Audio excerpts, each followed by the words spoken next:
జనగామ జిల్లాలో మాజీ మంత్రి ఎర్రబెల్లి దయాకర్రావు పర్యటించారు. ఇటీవల కురిసిన అకాల వర్షాల కారణంగా దెబ్బతిన్న వరి, పత్తి, ఇతర పంటలను పరిశీలించి నష్టపోయిన రైతులను పరామర్శించారు. రైతుల పక్షాన జిల్లా కలెక్టర్ వినతి పత్రం అందజేసి మాట్లాడారు. అకాల వర్షానికి సర్వం కోల్పోయి రైతులు దిక్కుతోచని స్థితిలో ఉన్నారని, తక్షణమే క్షేత్రస్థాయిలో సర్వే నిర్వహించి ఎకరాకు 25,000 రూపాయల చొప్పున నష్టపరిహారం అందించి రైతులను ఆదుకోవాలని వారు డిమాండ్ చేశారు. వారి వెంట జనగామ ఎమ్మెల్యే పల్ల రాజేశ్వర్ రెడ్డి, జిల్లా మండల నాయకులు, రైతులు తదితరులు ఉన్నారు.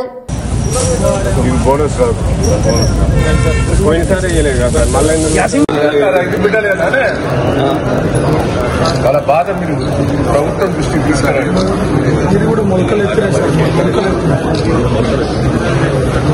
వచ్చిన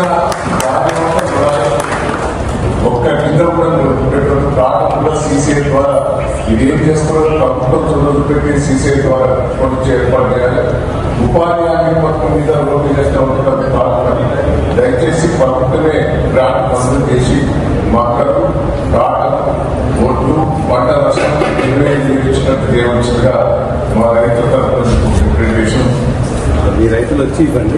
ఏమైతే 10,000 అంతకుముందు కొద్దిగా 10% నష్టం జరుగుతూనే 10,000 ఇచ్చిండు కేసీఆర్ గారు. పోయినసారి యాసింగ్ లోపల మీరు ఇంతవరకు పల్లా రాసినట్టు బోనస్ ఇయ్యలే. మా జనగాం జిల్లా అంతా ఎండిపోయింది. ఎవరి చేయబట్టి ఎండిపోయింది? మీ దేవాలయ నీళ్లు రాక. కేసీఆర్ గారు వచ్చి సందర్శించి రైతులకు ధైర్యం చెప్పాడు.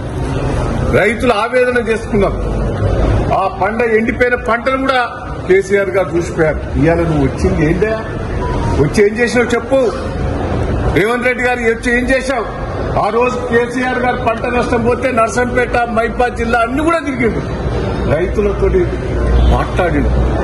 ఈ రోజు నీ మాయ మాటలు చెప్పి వరంగల్కి వచ్చి ఇంత బోకస్ మాటలు చెప్పి ఏదో వరద నష్టం కాడ కొద్దిగా పోయి చూసి రైతులు ఏమన్నా పలకరించావా?